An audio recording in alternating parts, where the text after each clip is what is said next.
Are you trying to get a massive back? Well, today we're going to teach you how I get a decently big back, which I have no idea if my back's big because I can't see it, but some people keep telling me that's my best body part. So let's get into it. On my back day, I like to do my primer pull day, low volume, moderate intensity. And the reasoning behind this, why I have deadlifts on back day. Note, deadlifts are a leg movement, but they put a ton of emphasis on the spinal rectors and lumbar. And because the emphasis of a primer session is to make you feel more primed for your next session, the training in itself is not overly exhausting, so I'll have some juice, trenbolone sandwich, no I'm kidding, not steroids. I'm talking about energy, juice, to hit your back muscles pretty hard so it's not an afterthought. I like to do my competition deadlift on the main primer movement and then have my back downs as ballistic work, as RDLs. I got some very undeveloped hamstrings, so it fits nicely on my back day. It's also very light, so I don't have to worry about overdoing it. 2 primer top sets and 2 back down ballistic sets. And then eventually we'll get to the main meat and potatoes, being scap movements. Now, because the deadlift works a lot of that lower spinal rector work, I like to emphasize the rest of my training on upper back, which includes a lot of movements where the scap is moving backwards. Not much range of motion, but this is going to be your low to high rows, where I'm typically just thinking about shrugging behind myself. And because the top set of my deadlifts wasn't really that difficult, I could train pretty hard. I can go like up to 6 plates, even though I only got like 3 reps. So I went straight back down to 5 plates, a little rest. And I know the science-based bros are going to be like, yeah, you didn't take enough rest. You know, this is basically just a drop set. It's not necessarily optimal in terms of getting the most on my set, but it is more time efficient. And my goal is to match that training intensity that I had on my deadlifts with the same level of intensity, but on my accessory movements. Side note, depending at what stage of powerlifting you're in,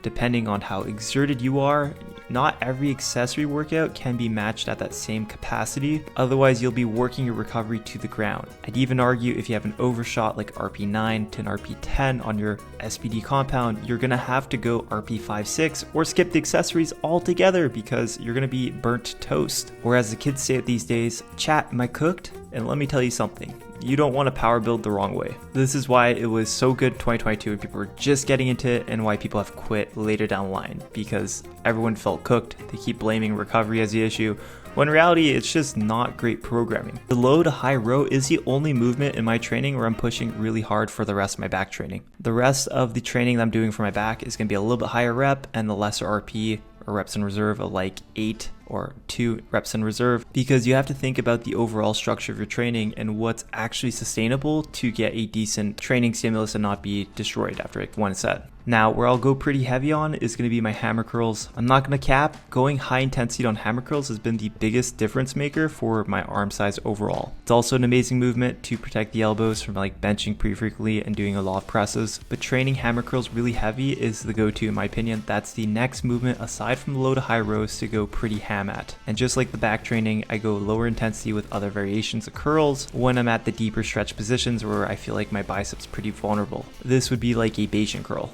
Now, as a back finisher, I'm going to end the session off with assisted pull-ups. Probably one of the easier movements to do from a muscle fatigue standpoint, but one of the more technical movements because you want to think about utilizing the lats to do a wide grip pull-up versus just muscling your chin over the bar. When you prioritize muscle usage over doing the movement at whatever cost, such as having one side overcompensate over the other, you'll realize you don't need much load to actually get decent training stimulus. And that's the same note for everything in power building. If fatigue was your biggest concern when doing power building, then I would typically try to go for a new style training where you can get less fatigue for more training stimulus by either hyperanalyzing basic things about your technique. More so for machine movements and isolations over SPD, because let's face it, the movements are hard enough as they are, but machines and isolations are an opportunity not to ego lift, but to learn how to use that targeted muscle group. No one cares how much you could leg press, how much you could hack squat, how much you could row if your technique is garbage and you're not utilizing the intended muscle for its purpose. And in that regard, lower RPs are extremely valuable, as you might not even have much reps in reserve. Since in my previous video we discussed the difference between RPE and rear, how having rear is like how much reps you could do regardless of technique, and how reps in reserve is always concerning what your technique is like, so you can milk out that 2 to 3% extra gain by not being extremely fatigued. But even if you do want to quote unquote ego lift and do that all out set, such as I did with the low to high rows and the hammer curls, you now still have room for it. You just got to pick your battles for when it's right and wrong timing. Also, shout out to my sponsor, Huge Supplements. Please use code JUSTLEE if you want support, and code JUSTLEE for YoungLA. Thank you for watching. Like, subscribe, and comment below. And please like, because I didn't ask for enough likes last videos. Thank you so much. Peace.